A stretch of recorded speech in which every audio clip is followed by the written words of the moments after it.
பக்தர்களுக்கு வேண்டிய வரங்களை வாரி வாரி வழங்கும் ஒரே அன்னை ஆதிசக்தி. ஆதிகோடி பீடம், பவித்ரபுரி சமஸ்தானம், பரமக்குடி மெயின் ரோட், குமரிக்குடி. அனைவரும் வருக, ஆதிசக்தியின் அருளை பெறுக. பைசன் படத்துல இன்னைக்கு பசுபதி பாண்டியனாருடைய அந்த வரலாறை உள்ள வச்சிருக்கிறாங்க. ஆனால் படுகொலைகள் என்பது மாறி மாறி நிகழ்ந்து கொண்டே இருக்கிறது. பசுபதி பாண்டியனுடைய மனைவியை பெட்ரோல் கொண்டு வீசிக்கொள்றாங்க. இந்த படத்துல அப்படி ஒரு காட்சி அரங்கேற்றம் வச்சிருக்காங்க. தவித்த வாய்க்கு தண்ணீர் கேட்டால் எட்டி நின்று உள்ளங்கையிலே தண்ணீர் ஊற்றி நக்கி குடிக்க வைத்த சமூகம் இன்றைக்கு இருக்கு. நான் வீடியோ பார்த்தலாம். சட்டையை கலட்டி கம்பு கூட்டுக்குள் வைத்து கூனி குறுகி நடக்க வைக்கிற காட்சிகளும் அரங்கேற்றம் செய்து கொண்டுதான் இருக்கிறார். இதெல்லாம் பைசன் பேசியிருக்கணும்னு நான் நினைக்கிறேன். ஏன் நான் இந்த விஷயத்துக்குள்ள வர்றேன்னு சொன்னா, தொடர்ந்து இவர் இந்த ஜாதி படங்கள் எடுக்கிறாரு. அந்த ஒரு டெம்ப்ளேட் வச்சிருக்காரு. இந்த கர்ணன் பரியரும் பெருமாள் மாதிரி தேட்டர்லயே விமர்சனம் இருக்கிறாங்க. நீ எவ்வளவு நாளைக்கு இதே பேசிட்டு இருப்பீங்கிறாங்க. வெளியே வந்து இதே சொல்றாங்க. இந்த ஒரு விமர்சனம் மொத்தமா மாரி செல்வராஜ் அவர்கள் மீது, பாரஞ்சித் மீது வருது. உங்களுடைய கருத்து இல்லை? அந்த அப்படி பேசுறவங்களை பார்த்தீங்கன்னா சாதி வெறி உள்ளது நான் நினைக்கிறேன். சொல்றேன், வாழைன்னு ஒரு படம் எடுத்தார் மாரி செல்வராஜ். அதுல எங்க சாதி சாயம்? மக்களுடைய வழியை உணர்த்திய படம். சகதிகளே வரும். எங்கன்னா இந்த பழம் சாப்பிட்றதுக்காக போவாரு. அந்த பழம் பசியில பழம் போய் வாழைப்பழம் அந்த தம்பி சாப்பிடுமா, அந்த நேரத்தில் ஒரு கேரக்டர் அடிச்சு உதைக்கும். எப்படா என் தோட்டத்துக்கு வாழைப்பழம் மென்ஷன் பண்ணியிருக்காரு. சில தற்குறிகள் வேணா தடுமாறி பேசலாம். பாரஞ்சித்து போன்றவர்கள் இயல்பாகவே ஒடுக்குமுறைக்குள்ளிருந்து வந்தவர்கள்.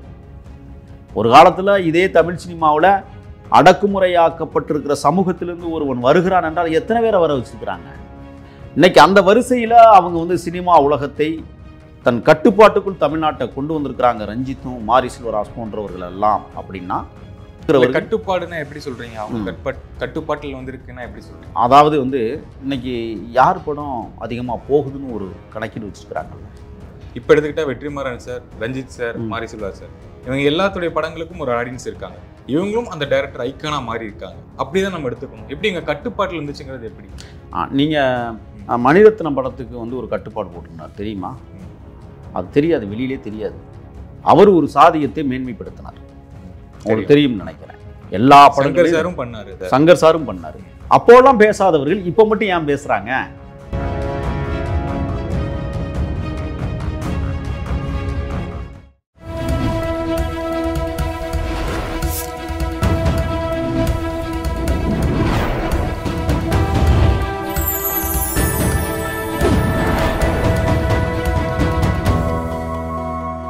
சார் வணக்கம். சார் வணக்கம். மாரி செல்வராஜின் பைசன், துருவிக்ரம், பசுபதி அவர்கள் நடிச்சிருக்காங்க. படத்துக்கு நல்ல ஒரு வரவேற்பு கிடைச்சிருக்கு, தேட்டரில் போயிட்டு இருக்கு. இந்த படத்து மேலே உங்களுக்கு இருக்கிற விஷயம் என்ன சார்? என்ன எதிர்பார்க்குறீங்க இந்த படத்தில்? ஏன்னா நான் சொல்கிறது என்னென்னா, சில கான்ட்ரவர்சிஸ் எல்லாமே உருவாகும். 2 ஐகான் கேரக்டர்ஸ்லாம் வச்சுருக்காங்க. சில கான்ட்ரவர்சி வரும். தெக்கலை இது பெரிய விஷயமா உருவெடுக்கும் அப்படின்னு நிறைய பேர் இப்போ வந்துக்கிட்டு இருக்கு கமெண்ட்ஸ் எல்லாமே. சரி, இது வெறும் சினிமா விமர்சனமாக இல்லாமல் இதுக்குள்ளே என்ன கான்ட்ரவர்சி வரப்போகுது அப்படின்னு பற்றி நம்ம பேசுவோம். பைசன் செல்வராஜ் அவர்களின் அடுத்த மாபெரும் படைப்பு. துரு அவர்கள் நடித்திருக்கிறார். இதில் 30 நிமிடம் வருகிற கதாபாத்திரம் ஒன்று. பசுபதி பாண்டியன் அந்த கேரக்டரில் எங்கள் அண்ணன் அமீர் தோன்றியிருக்கிறார். ஆனால் தெரிக்கிற வசனங்களை பார்க்க முடிகிறது. இந்த பைசனுக்குள்ள சில விஷயங்களை நான் பேசணும்னு நினைக்கிறேன். ஏதோ பறையர்களுக்கும் பல்லர்களுக்கும் இடையிலே நடக்கிற ஒற்றுமையை சீர்குலைப்பது என்பது மற்ற சாதியினர் செய்கிறார்கள் என்பதை போல திருத்தி விட முடியாது. ஒரு பக்கம் நாடார்களும் ஒரு பக்கம் தேவர்களும் நிற்பார்கள். ஒரு பக்கம் இந்த 2 சமூகங்களும் இருக்குது. இவர்களுக்குள்ளே ஒரு மிகப்பெரிய ஆதிக்க போட்டிகள் இருக்கிறது என்பது தென் மண்டலத்தினுடைய பிரச்சனையாக இருக்கிறது. இன்றைக்கு நேற்றல்ல, கிட்டத்தட்ட ஒரு 65-70 ஆண்டுகளுக்கு முன்பிலிருந்தே இந்த பிரச்சனை அப்படியே வாய்க்கா பிரச்சனை. 60க்கும் மேற்பட்ட கொலைகள் இன்றைக்கி அரங்கேற்றமாக இருக்கிறது. தீபக் பாண்டியனில் நின்றிருக்கிறது அந்த கொலை. இப்போ இங்கே பசுபதி பாண்டியன் அவர்கள் அந்த மக்களுக்கான ஒரு மாபெரும் தலைவராக, மக்கள் தலைவராக போராடி இருக்கிறார். மாற்று கருத்து இல்லை. ஒவ்வொரு சமூகத்திற்கும் ஒவ்வொரு தலைவர்கள் தோன்றுவார்கள். அவர்கள் அவர்களுடைய சமூகத்தை வழிநடத்த வேண்டும் என்று எண்ணுவார்கள். அந்த வகையில் அவர் மிகப்பெரிய பங்களிப்பை அவர் செய்திருக்கிறார். ஆனால் படுகொலைகள் என்பது மாறி மாறி நிகழ்ந்து கொண்டே இருக்கிறது. இப்போ பசுபதி பாண்டியனுடைய மனைவியை வந்து பெட்ரோல் கொண்டு வீசி கொள்கிறாங்க. உங்களுக்கு தெரியும், கையெறி குண்டுகளை விட்டு, நாட்டு வெடி குண்டுகளை விட்டு வீசியெல்லாம் கொள்கிறாங்க. இந்த படத்தில் அப்படி ஒரு காட்சி அரங்கேற்றம் வச்சிருக்கிறாங்க. வெடிகுண்டுகளை வீசுவதை போல வைத்திருப்பதாக நான் வந்து விமர்சனத்தில் படித்தேன். ஆனால் இருந்தாலும் சமூகத்தில் புறையோடி கிடக்கிற சில சம்பவங்கள் இதில் வச்சிருப்பாங்கன்னு நான் நினைக்கிறேன். கருப்புசாமி ஆட்டம் ஒன்று இடையில வருது, நான் அதை பார்த்தேன் ரொம்ப பிரமிப்பாக. ஏன் இதுக்குள்ள நான் பேச வரேன்னு சொன்னால், இப்போ எங்கள் ஊரில் வந்து நீங்கள் பார்த்தீங்கன்னு சொன்னால் ஆண்டாண்டு காலமாக வந்து நாடகம் நடக்கும். மன்மதன் பிரதி காமன் திருவிழா நடக்கும். அங்கே அந்த மேடையில் பாடி மிகப்பெரிய உச்சத்திற்கு வந்தவர் தான் நடிகர் கருணாஸ். ஏன்னா அவருடைய சொந்த ஊர், எனக்கும் அதே ஊர் தான். அந்த வள்ளி திருமண நாடகம் நடக்கும். காயாத கானகத்தே இந்த ஆளோனோ சோ என்று இந்த பாடுகிற இந்த பாடல்கள் எல்லாம் ஒரு பிரமிப்பு தாக்கத்தை உருவாக்கும். ஏன் நான் இந்த பாயிண்ட்டுக்கு வரேன்னு தெரியுமா? நாடக மேடையில் ஏறி நடிப்பவர்கள் வெளியூர்காரர்கள். ஆனால் கூடுமானவரை நீங்கள் பார்த்தீங்கன்னா 100க்கு 95% பேர் நாடக நடிகர்கள், பறையர்களாக இருப்பார்கள். அவர்கள் அந்த கலையிலேயே பிறந்தவர்களைப் போல தன்னை உருவாக்கி செதுக்கி வைத்திருப்பார்கள். அதை விட நாரதர் வேடம் கட்டுகிறவர் வந்து இன்னைக்கு முத்துசிற்பி போன்ற ஆளுமை மிக்க நாடக நடிகர். அவரெல்லாம் இன்னைக்கு சூப்பர் சிங்கரில் வந்து மாபெரும் புரட்சியை ஏற்படுத்திட்டு போயிருக்கிறார். திருப்பார்கடலில் பள்ளி கொண்டாயே அப்படின்னு பாடும்போது ஒரு பிரமிப்பு இருக்கும். ஆனால் இவர்கள் எல்லோரும் தாழ்த்தப்படுத்தப்பட்டவர்கள். ஒரு பொதுவான மேடையில் ஏறுவார்கள். அவர்களுக்கு ராச கம்பளம் வரவேற்பு நடத்துவார்கள் ஆதிக்க ஜாதியினர். இப்போ என் ஊர்லேயே அது நடக்கும். ஆனால் உள்ளூரில் இருக்கிற பறையனை பலனையும் மேடையை கூட தொட வர மாட்டான். புரிகிறதா சாதி புத்தி எங்கே இருக்குதுன்னு? வேட்டியை இறக்கி விட்டு பூமி கூட்ட விட்டு அழகு பார்க்கிற சமூகமெல்லாம் இருக்கு. தவித்த வாய்க்கு தண்ணீர் கேட்டால் எட்டி நின்று உள்ளங்கையிலே தண்ணீர் ஊற்றி நக்கி குடிக்க வைக்கிற சமூகம் இன்றைக்கு இருக்கு. நான் வீடியோ காட்டவா? இருக்கு. கொட்டாங்குச்சியில் தேநீர் கொடுக்கிற கொடுமைகள் இன்னும் நீடிக்கிறது. சட்டையை கலட்டி கம்பு கூட்டுக்குள் வைத்து கூனி குறுகி நடக்க வைக்கிற காட்சிகளும் அரங்கேற்றம் செய்து கொண்டுதான் இருக்கிறார்கள். இதெல்லாம் பைசன் பேசியிருக்கணும்னு நான் நினைக்கிறேன். ஏன் நான் இந்த விஷயத்துக்குள்ள வர்றேன்னு சொன்னால், முதல் மரியாதைன்னு ஒரு படம் வந்தது.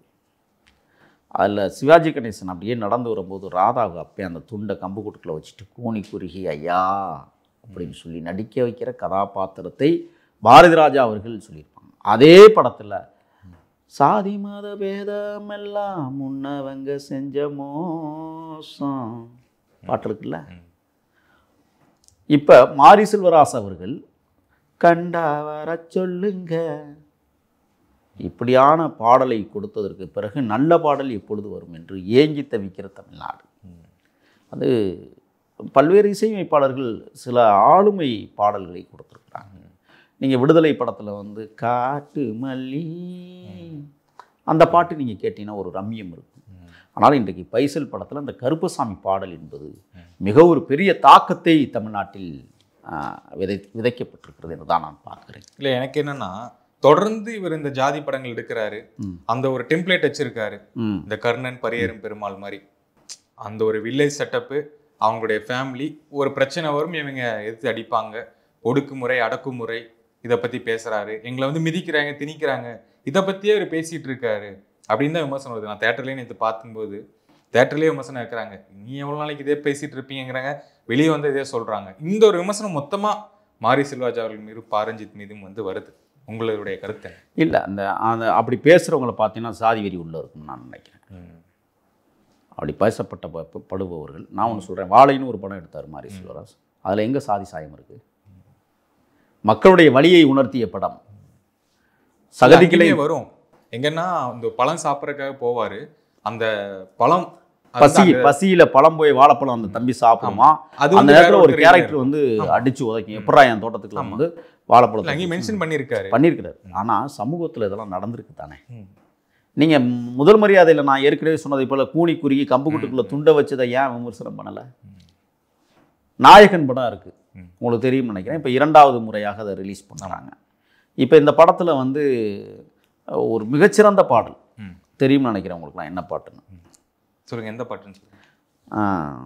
கப்பலில் போகிற பாட்டா? இல்லை, இளையராஜா டைட்டில்லே பாடுவார் பாருங்க. அந்த பாடல் இன்றைக்கும் ஒரு பெரிய ரம்யத்தை உருவாக்கும். ஆனால் நாயகன் படத்தில் சாதி சொல்லப்பட்டிருக்கிறது, வேதம் புதியத்தில் சாதியம் சொல்லப்பட்டிருக்காகும். இவர்களை விட உயர்ந்த ஜாதிக்காரர்களை இழிவுபடுத்துகிற போது இவர்கள் அமைதியாக இருக்கிறார்கள். ஆனால் இவர்களை பேசுகிற போது அவர்கள் ஆதங்கப்படுகிறார்கள். நான் கேட்குறேன், தமிழ்நாட்டில் இது மட்டும் பிரச்சனை இல்லை. மாரி செல்வராஜ் போன்ற இயக்குனர்கள் ஒரு சமூகத்தை பின்பற்றி கொண்டு வராங்க. அழகின்னு ஒரு படம் வந்துச்சு, தெரியுமில்ல உங்களுக்கு, 2000ஆவது ஆண்டில் பார்த்திபன் நடித்த படம். அந்த படம் வந்து முழுக்க முழுக்க பண்ருட்டியை சுற்றி தங்கர்பச்சான் அவர்கள் பதிவு செய்யும். அந்த மக்களுடைய வாழ்வியலை அழகாக சொல்லியிருப்பார். அப்படி ஒரு அழகான ஒரு ஓவியம் அது. அதற்குள்ளும் சாதி இருக்கிறது, ஆனால் வெளியில் தெரியாது. நீங்கள் வாழைப்படம் அதே போன்றது தான், சாதி தெரியாது. இது போன்ற அந்த திரைப்படங்கள் அவ்வப்பொழுது தமிழ் திரைப்பட களத்தை அப்படி ஒரு பூகம்பத்தை உருவாக்கிட்டு போகும். சில தற்குறிகள் வேணா தடுமாறி பேசலாம். பாரஞ்சித்து போன்றவர்கள் இயல்பாகவே ஒடுக்குமுறைக்குள்ளிருந்து வந்தவர்கள். ஒரு காலத்தில் இதே தமிழ் சினிமாவில் அடக்குமுறையாக்கப்பட்டிருக்கிற சமூகத்திலிருந்து ஒருவன் வருகிறான் என்றால் எத்தனை பேரை வர வச்சிருக்கிறாங்க. இசைஞானி இந்த இடத்துக்கு வந்து நிற்கிறார் சொன்னால் அது தனிப்பட்ட திறமையால், அவருடைய ஞானத்தால், எவராலும் அளிக்க முடியாத ஒரு அத்தியாயத்தை, பெருங்காவியத்தை படைத்திருக்கிறான் இளையராஜா. சும்மா சாதாரணமானதெல்லாம் இல்லை. இன்னைக்கு அந்த வரிசையில் அவங்க வந்து சினிமா உலகத்தை தன் கட்டுப்பாட்டுக்குள் தமிழ்நாட்டை கொண்டு வந்திருக்கிறாங்க. ரஞ்சித்தும் மாரி செல்வராஜ் போன்றவர்கள் எல்லாம். அப்படின்னா ஒரு தாக்கம் இந்த மக்கள். நான் என்ன கேட்குறேன்னா, ஒரு படைப்பை உருவாக்குகிறவர் கட்டுப்பாடுன்னா எப்படி சொல்றீங்க? அவங்க கட்டுப்பாட்டில் வந்திருக்குன்னா எப்படி சொல்றீங்க? அதாவது வந்து இன்னைக்கு யார் படம் அதிகமாக போகுதுன்னு ஒரு கணக்கீடு வச்சுருக்கிறாங்கல்ல. இன்னைக்கு பைசன் வந்து இவ்வளவு பெரிய பிரமாண்டம் அப்படிங்கிற லெவலுக்கு கொண்டு வந்து நிப்பாட்டியிருக்கிறாங்கன்னா அதுக்கு என்ன காரணம்? ஒரு காலத்தில் அதான் சொல்ல வந்தேன், திரைப்படத்தில் சாதிய மேலாண்மைத்துவம் வாய்ந்த நபர்கள் தான் ஆதிக்கம் செலுத்தினார்கள். ஆனால் இன்றைக்கு அடித்தட்டு மக்களும் தமிழ் சினிமாவை ஆதிக்கம் செலுத்துகிறார்கள் என்றால் அந்த வகையில் மாரி செல்வராசும் பாரஞ்சித்தும் எவ்வளவு உழைப்பை அவர்கள் செலுத்தி இருப்பார்கள். சார், இது நான் வந்து எப்படி பார்க்குறேன்னா, இப்போ மணிரத்னம் சார் படம் வந்தாலும் ஒரு ஆடியன்ஸ் பார்ப்பாங்க. பாரதிராஜா சார், சங்கர் சார், இப்போ எடுத்துக்கிட்டா வெற்றிமாறன் சார், ரஞ்சித் சார், மாரி செல்வராஜ் சார், இவங்க எல்லாத்துடைய படங்களுக்கும் ஒரு ஆடியன்ஸ் இருக்காங்க. இவங்களும் அந்த டைரக்டர் ஐக்கானா மாறி இருக்காங்க. அப்படிதான் நம்ம எடுத்துக்கணும். எப்படி எங்கள் கட்டுப்பாட்டில் இருந்துச்சுங்கிறது எப்படி? நீங்கள் மணிரத்னம் படத்துக்கு வந்து ஒரு கட்டுப்பாடு போட்டுருந்தார் தெரியுமா? அது தெரியாது, வெளியிலே தெரியாது. அவர் ஒரு சாதியத்தை மேன்மைப்படுத்தினார், உங்களுக்கு தெரியும் நினைக்கிறேன். எல்லா படங்களும் பண்ணாரு, சங்கர் சாரும் பண்ணாரு. அப்போலாம் பேசாதவர்கள் இப்போ மட்டும் ஏன் பேசுறாங்க? இதுதான் நம்ம வைக்கிறோம். அப்ப அன்னைக்கு அவங்க கட்டுப்பாட்டில் திரைப்படம் இருந்தது, ஒத்துக்கிறீங்களா? இன்னைக்கு மாரி செல்வராஜ், ரஞ்சித் கட்டுப்பாட்டில் தான் இன்னைக்கு தமிழ் சினிமா இருக்கு. அதை ஒத்துக்குங்க. நீங்க அதை ஏத்துக்க மாட்டிக்கிறாங்க. ஏன்னா அவன் என்னடா அவன், அப்ப அவங்க ஆதிக்கம் செலுத்துகிற போது அதை ஒத்துக்கிற இந்த மக்கள், சாதியவாதிகள் குறிப்பா, இவர்களை ஏத்துக்கணும்ல. பைசன் படத்துல இன்னைக்கு வந்து பசுபதி பாண்டியனாருடைய அந்த வரலாறை உள்ள வச்சிருக்கிறாங்க. அவர் யாருன்னு சொல்லியிருக்கேன். நான் உங்களுக்கு இன்னொன்று சொல்றேன். தீபக் பாண்டியன் என்கிற ஒரு தம்பி, அவன் வளரும் இளைமுறை தம்பிகளின் தலைவன். இன்னும் சொல்ல போனால் அவன் புதைக்கப்பட்ட போது சேகுவேரா புத்தகத்தையும், என் இனமானத்துடைய தேசிய தலைவன், தமிழகத்தின் தலைவன், தமிழரசனுடைய புத்தகத்தையும் போட்டு தான் அவனுடைய பிணத்தோடு புதைத்திருக்கிறார்கள். அவன் எங்கே நின்று அடிக்கிறான் பார்த்தீங்களா? யாருக்காக நின்று அடிச்சான்னு தெரியுதா? அவனுக்குள்ள சாதி இல்லை, சாதியா பார்க்குறவன அடிச்சான், அவன் திருப்பி அவனை சாதியா பார்க்குறான். இதுதான் பிரச்சனைங்க. உங்களுக்கு புரியும்னு நினைக்கிறேன். இப்போ பைசன் அதான் பேசுது, ஒரு சாதிக்குள்ளேயே பிரச்சனை இருக்குன்னு பேசுது. ஆமாம். நீங்கள் அம்பேத்கர் இருந்தார். அம்பேத்கருங்கிறவர் யார்? ஒரு பார்ப்பனி ஆசிரியர். அம்பேத்கர் உண்மையான பேர் என்ன? பீமாராவ் ராம்சி. அவர் படிக்க வச்சார், அதனால் அந்த தன் பெயரை இணைத்து கொண்டார். அப்படி ஒருத்தனை படிக்க வைக்க முடியுமா? ஒரு ஆரிய சமூகத்தில் பிறந்த ஒருவர் ஒரு அடித்தட்டு தாழ்த்தப்பட்ட ஒரு பையனை படிக்க வச்சதனுடைய நன்மை இருக்குல்ல, அதுதான் இந்தியாவுக்கு இன்னைக்கு எழுதப்பட்டிருக்கிற சட்டம். நன்றி கடனாக இந்த படத்தில் பைசன்லையும் அதே போல காட்சி அமைத்திருக்கிறார்கள். இப்போ தம்பி துருவ வந்து கபடி பிளேயராக கொண்டு வராங்க. மிகச்சிறந்த நடிப்பை சில காட்சிகளில் பார்க்கும்போது தெரிகிறது, அவன் கண்களில் தெரிகிறது. தம்பி மிகப்பெரிய இடத்தை தமிழ் சினிமாவில் வந்து உடலை வருத்தி மெய்சிலிருக்க வைத்த நடிகர் விக்ரம். அவரை போல யாரும் வந்து பண்ண முடியாது. அவருடைய புதல்வன் நிச்சயமாக விக்ரமை தாண்டி நடிப்பதற்கான சாத்தியக்கூறுவை இந்த படத்தில் அவன் பதிச்சிட்டான். அப்படிங்கும்போது இனிமேல் துருவ் என்பது தமிழ்நாட்டின் அசைக்க முடியாத ஒரு கதை நாயகனாக வலம் வர இருக்கிறார். அது பைசன் படம் பேசிருச்சு. அப்போ ஒருவன் இன்னொருவனை படிக்க வைப்பதும், ஒரு மேல் சாதிக்காரன் கீழ் சாதிக்காரனை தட்டி கொடுப்பதும் வளர்த்தெடுப்பதையும் பைசனில் சொல்லியிருக்கிறார் என்றால் பைசன் மிகப்பெரிய தாக்கத்தை தமிழ்நாட்டில் உருவாக்கியிருக்கிறது. பார்க்கலாம், மாரி செல்வராஜ் அடுத்தடுத்த படைப்புகளில் அதிர்வுகளை தருகிறார். ஒரு கேள்வி, இப்போ சினிமா பார்க்குறவங்க இது ஒரு சர்டைன் ஆடியன்ஸுக்கு பிடிக்குது, ஒரு குறிப்பிட்ட மக்களுக்கு இந்த படம் பிடிக்குது, நம்ம சூப்பராக இருக்குது எல்லாமே சொல்கிறோம். ஜென்ரல் ஆடியன்ஸாக ஒரு 70% மக்களுக்கு பிடிக்கல, பார்த்த கதையை நாங்கள் பார்க்குறோம், இந்த பிரச்சனையை நாங்கள் பார்க்குறோன்ட்டு ஒதுக்கிடுறாங்க. இன்னொன்று, இப்போ சினிமான்னு எடுத்துக்கிட்டோம்னா சினிமா ஜாலியாக பார்க்குற மக்கள் தான் நிறைய பேர் இருக்காங்க, பொழுதுபோக்கு என்டர்டைன்மெண்ட்டுக்காக பார்க்குறவங்க தான். இப்போ நம்ம தியேட்டர் போகிறதுக்கு நம்ம சந்தோஷமாக ஒரு படம் பார்க்கணும். இல்லை, நீங்கள் அந்த என்டர்டைன்மெண்ட்டுங்கிறதே தப்புங்க என்னை பொறுத்தவரை. இல்லை சார், பெரும்பான்மை மக்களுடைய எண்ணமே இல்லை, நீங்கள் பொழுதுபோக்குக்காக போகிறவங்க மக்கள் பலதரப்பட்ட எண்ணங்களோடு தேட்டருக்குள்ள போகிறாங்க. நீங்கள் வந்து ஜாலியாக போய் இருந்துட்டு வரணுங்கிறதுக்கெல்லாம் யாரும் போகலை. அதிகபட்ச அதுதான் சார், அதெல்லாம் நான் ஏற்றுக்கவே மாட்டேன். வழி நிறைந்த வாழ்க்கையோடு செல்கிறவர்கள் நிறைய பேர் இருக்கான். உள்ளே போய் தன் வழியெல்லாம் மறந்துட்டு சத்த நேரம் இதில் கவனம் செலுத்துவோமேனு போகிறவன் தான் அதிகம். புரியுதுங்களா? இன்னொன்று என்னென்னா, தேட்டருக்குள்ளே போகும் பொழுதே ஒரு ஆழமான கதையை சொன்னால் நல்லா இருக்குமேன்னு நினச்சி போகிறான். ரைட்டு, புரியுதுங்களா? யாரும் வந்து உள்ளே போய் டான்ஸ் ஆடி கூத்தாடிட்டு வர்றதுக்காக போகலை. அது அந்த காலம்லாம் போயிடுச்சு. இன்னைக்கு வாழ்வியலில் நடந்த சம்பவங்களை தத்ரூபமாக கண்காட்சியாக கண்ணுக்கு முன் சாட்சியாக கொண்டு வருகிறவர்களை பாராட்டுகிறார்கள் மக்கள், ஏற்றுக்கொள்ள. அந்த வரிசையில் தான் மாரி செல்வராஜ். ரைட், இப்போ நீங்கள் சொன்னது எல்லா விஷயமும் நான் அக்ரி பண்ணுறேன். இப்போ ஆழமான கதை இருக்கணும், நம்ம போயிட்டு நம்ம கவலையை மறந்து பார்க்கணும், இந்த மாதிரி எல்லா விஷயமும் இருந்தாலும் ஒரு 70-80% மக்களுடைய மனநிலை எப்படி இருக்கு? எதுக்கு தேட்டர்? இப்போ நான் உங்களுக்கு ஒரு பொழுதுபோக்குக்கு தானே போறேன். எங்க ஆரம்பிச்சோம்? பொழுதுபோக்குக்காக ஆரம்பிச்ச ஒரு விஷயம். ஆமா, அதுல அரசியல் திணிப்பே வந்துகிட்டு இருக்கும்போது இல்ல நீங்க பாப்பாங்க. நீங்க இன்னொன்று, இதே திரைப்படங்கள், இதே தெருக்கூத்து நாடகங்கள்லாம் வந்து ஒரு காலத்துல இந்திய சுதந்திரத்திற்கு தேவைப்பட்டது. அதை மறந்துடக்கூடாதுன்னு நீங்க நினைக்கிறேன். இன்னைக்கு வந்து வளரும் தலைமுறைகள் அவன் ஜாலியா இருக்கணும்னு போறான். எப்படி போகிறான் தெரியுமா? இன்னைக்கு 17 வயசுல தன் காதலியை கூட்டிகிட்டு போகிறான். ஒத்துக்கிறீங்களா? அதை சார் இப்போ குடும்பங்கள் போகிறாங்களா சார்? ஆமாம், குடும்பங்கள் போய் அரசியல் படம் பார்ப்பாங்களா இல்லை பொழுதுபோக்கு படம் பார்ப்பாங்களா சார்? பொதுவாக குடும்பங்கள் வந்து ஒரே ஒரு செய்தி சொல்கிறேன், அரசியலையும் பார்க்க மாட்டாங்க, குடும்பத்தையும் பார்க்க மாட்டாங்க. ஒரு நல்ல கதை இருக்கா, இதைத்தான் அவங்க விரும்புவாங்க. நீங்கள் ஏன்னா பிள்ளை குட்டிகளோட போகிறாங்க. ஒரே ஒரு வழியை சொல்லவா? ஒரு படத்தில் வந்து ஒரு தகப்பன் எவ்வளவெல்லாம் கஷ்டப்படுறான்னு அங்கே காட்சி இருக்குதுன்னு சொன்னால் அந்த பிள்ளைங்க அழுங்க தெரியுமா? எந்த பிள்ளையாக இருந்தாலும் அழுகும். ஒரு சோகமான பாட்டு அப்படின்னா அந்த பாட்டுக்கு இன்னைக்கு வரை இசைஞானி பாடு சோகமான பாடல்கள் 90 கிட்ஸை கேட்டுக்கிட்டு தானே இருக்கணும். எவனாவது கேட்காம இருக்கிறானா? எதற்காக? சோகமான பாட்டை தான் இன்றைக்கி அதிகமாக விரும்புகிறான். ஏன்னா அவன் வாழ்க்கையில் சுமந்திருக்கிற வழிகள். நான் இன்னொரு விஷயத்தை இதில் சொல்லிட்டு போகலான்னு நினைக்கிறேன்.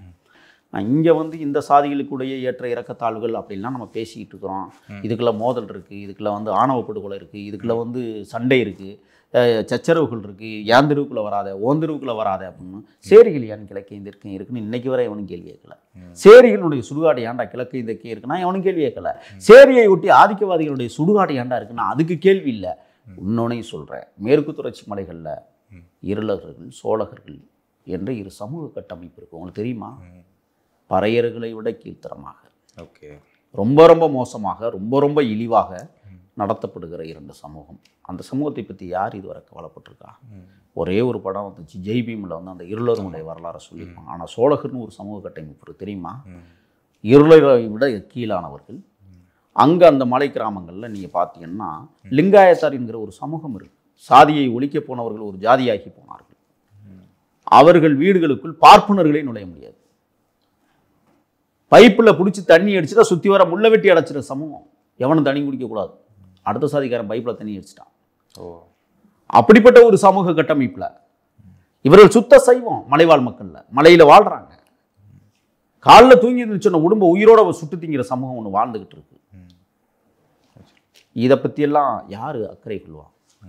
இந்த மாதிரி திரைப்படங்கள் இன்னைக்கு பைசன் போன்ற திரைப்படங்கள்லாம் வருதுன்னு சொன்னால் அதற்கு காரணம் மக்களுடைய வாழ்வியலை வழியை அடுத்த தலைமுறைக்கு எடுத்து செல்வதற்காக கொடுத்து கொண்டிருக்கிறார் மாரி செல்வராஜ், பாரஞ்சித் போன்றவர்கள். வேட்டுவம் அடுத்து வரப்போது பாருங்கள். இப்போ இதில் பசுபதி பாண்டியனை பேசினார்கள், வேட்டுவத்தில் அண்ணன் மணன்மேடு சங்கரை பற்றி பேச இருக்கிறார்கள் என்பது போன்ற செய்திகள்லாம் நம்மளுக்கு வந்துக்கிட்டு இருக்கு. அடுத்தடுத்த தலைமுறைகள் இந்த சமூகத்தை எவ்வாறெல்லாம் உயர்ந்த சமூகங்கள் முளைக்கு வரி போட்டிருக்கான் தெரியுமா? மார்புக்கு ஒரு காலத்தில் நாடார் சமூகத்தை, பெண்களுக்கு எல்லாம் மறந்து போயிட்டாங்க. அவங்களாம் இன்றைக்கி பொருளாதார ரீதியாக உயர்ந்துட்டோம்னு சொல்கிறாங்க. அதெல்லாம் உயரலவே இல்லை. ஒரு சில பேர் உயர்ந்திருக்கிறாங்க. அன்றாடங்காய்ச்சி மக்கள் இன்றைக்கும் நாடார் சமூகத்தில் அல்லல் படுகிறார்கள் என்பதை நான் திறந்தோறும் பார்த்து கொண்டிருப்போம். எவ்வளோ கஷ்டப்படுறாங்கம்மா. இரவெல்லாம் ஆற்றுல மண்ணள்ளி ஒரு இடத்துல கொண்டே குமிச்சு அதை வியாபாரம் பண்ணுற சனமெல்லாம் இன்றைக்கி இருக்குது. பகலில் மண்ணெல்லாம் பிடிச்சி கொண்டு போயிடுறாங்க. நான் காட்டுறேன் வாங்க. எவ்வளவோ மக்களுடைய வழிகள் இன்னும் இந்த தாக்கத்தில் இருக்கிறது, தாக்கத்தை ஏற்படுத்துகிறது இந்த சமூகத்தில். அப்படி ஒரு தாக்கத்தை பைசன் சொல்லுகிறது. பைசனுக்கு வாழ்த்துக்கள். ஓகே, நேர்காணலுக்கு மிக்க நன்றி. வணக்கம். நன்றி.